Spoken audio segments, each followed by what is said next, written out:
Hello everyone, this is the third part of the first session video which is based on the uh, paper Indian economy.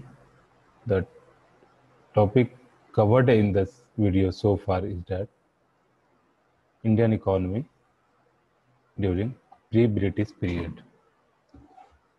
In this particular video, I am going to discuss the textile industry during pre-British India. As we all know that textile industry has a great capacity to absorb labor force, which means textile industry is the labor-based industry which are highly suited for the country like India, where the large population are there, population density is very high. Textile industry are best for that type of country such as India, Bangladesh, Pakistan, where most of the textile industry are located. Okay. The textile industry was one of the important industries of the pre-British period India. The textile handicrafts include the manufacture of cotton, silk, woolen, clothes, and other services, other variety of clothes. The chief centers of the textile were towns like Agra, Delhi, Lahore, Multan, Ahmedabad, Bharuch, Surat, Patna, Dhaka, etc. Many other towns were also involved in the production of textile, such as Sarhind, Samana, Nasarpur, Sewan, Sarojini, Nusrai, Shahjahanpur, and other cities of India. The silk product. The manufacturer of silk clothes was the next order of importance. Okay. The Murshidabad is one of the most famous cities for the production of silk. Malda and Bengal towns were followed by the Murshidabad. The fine floral silk of Banaras and Ahmedabad and the double weaving of colors produced by Pune were the most important silk product. Okay. The next part is the woolen industry.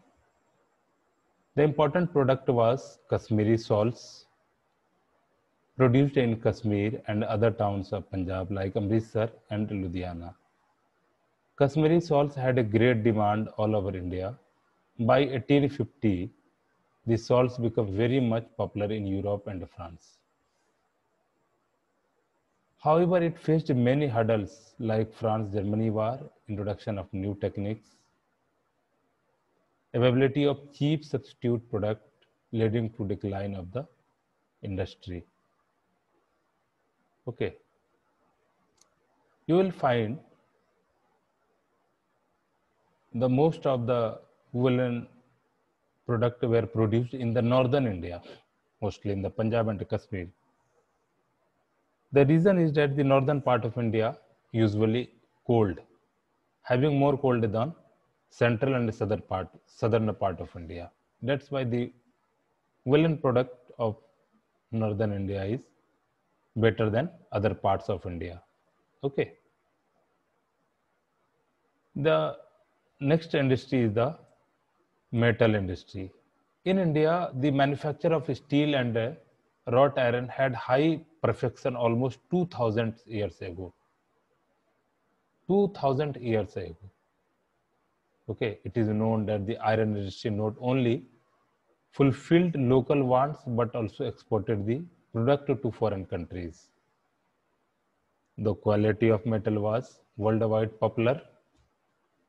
The famous iron pillar near Delhi, which 1500 year old, indicates the amount of skills in the manufacture of wrought iron, its durability. The iron industry flourished mainly in towns like Mysore, Chota Nagpur, and the central provinces. The other metals like brass, copper, and bell metal were also famous all over India. The town center for the metals were Banaras, Nasik, Pune, Hyderabad, Visakhapatnam, and Tanjore. Many other industries like gold, silver, marble, sandalwoods, glass, bangles, etc. were existed. There were parallelly ship industry were also flourished during pre-British India. It was flourishing industry in Surat and Bhuj. The large supply of good timber had made shipbuilding as a prosperous in India. Timber is a very fine quality of woods which has high quality of capacity to carry loads, and they have a long durability usually. In the words of William Digby, 100 years ago, the shipbuilding was so excellent in India that ships could travel to Thames. You know, Thames is a river in Britain. It is like sacred as Ganga we have, as compared to ship built in Britain. Now, other small industries, other small industry like jute, paper, leather, wood web, bows and narrows, code work, cutting of precious stones, pottery, sculpturing, scents, perfumes, oil, etc. were all developed during pre-British period. Pattern of industrial production. Now come to the pattern. Okay. The pattern of industrial production during the pre-British period would be clear from the following points. To meet the requirement of the court, the craftsmen and artisans work for royal workshops or karkhanas under the control of the government. The state authorities provided the raw material to the craftsmen and pays wages to them. Most of the karkhanas were located at cities like Agra, Delhi, Lahore, and Ahmedabad. The nobles also followed this same industrial pattern. State monopolies, the employment of skilled workers was also to produce arms and ammunition for the state. The production was strictly under the control of the government supervision. The coins minting was undertaken mostly in the urban areas. A large quantity of arms and ammunition was done in the Dhaka. Highly skilled laborers. A large number of skilled laborers or artisans were working all over the urban areas and responsible for the production of artistic goods and luxury goods. There was a very high amount of skilled workers who were working independently. Next point is the local market. The artisans from the rural areas were working to meet the demand of local markets. They were mainly engaged in producing the traditional craft, pottery, carpentry, and other skills. The production was done on subsistence basis, and the artisans were paid in cash or kind. The next is the supplementary to agriculture. The production of crafts and the other product was linked to agriculture. For instance, farmers produce the goods based on agriculture like silk, indigo, oil and sugar. The production of salt and iron was also done on the part-time basis by the peasant of farmers or farmers. Thus, the production of these goods was linked to the agriculture as well as to the industry. Similarly, the goods to be produced were highly determined by the caste to which craftsman belongs, as I discussed in my first video as well.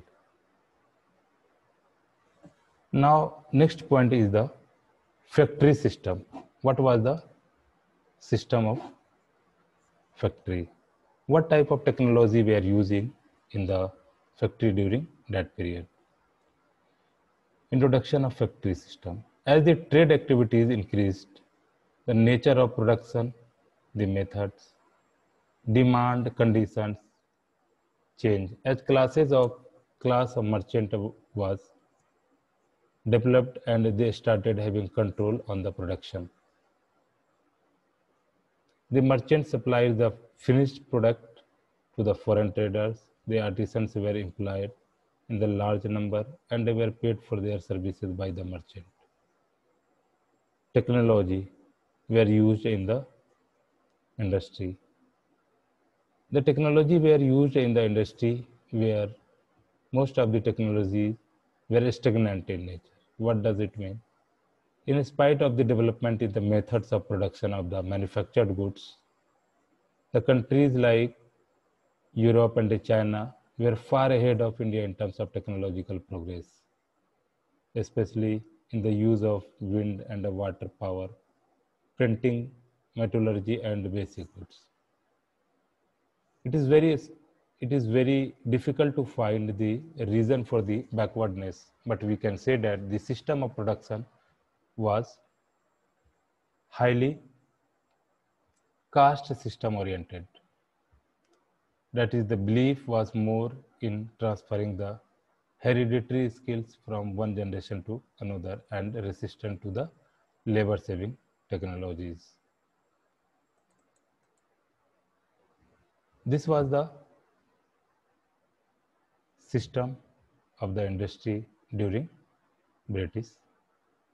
before British India. I hope you have understand the village system, industries development, what type of industries were located and developed during pre-British India, what was the mode of production, what was the condition of technology were there. So I will stop here, and I have finished the topic which are mentioned in the session first, that is Indian economy during pre-British India. I hope you enjoyed the video, and once again thank you so much for watching me. We will meet in the next video again.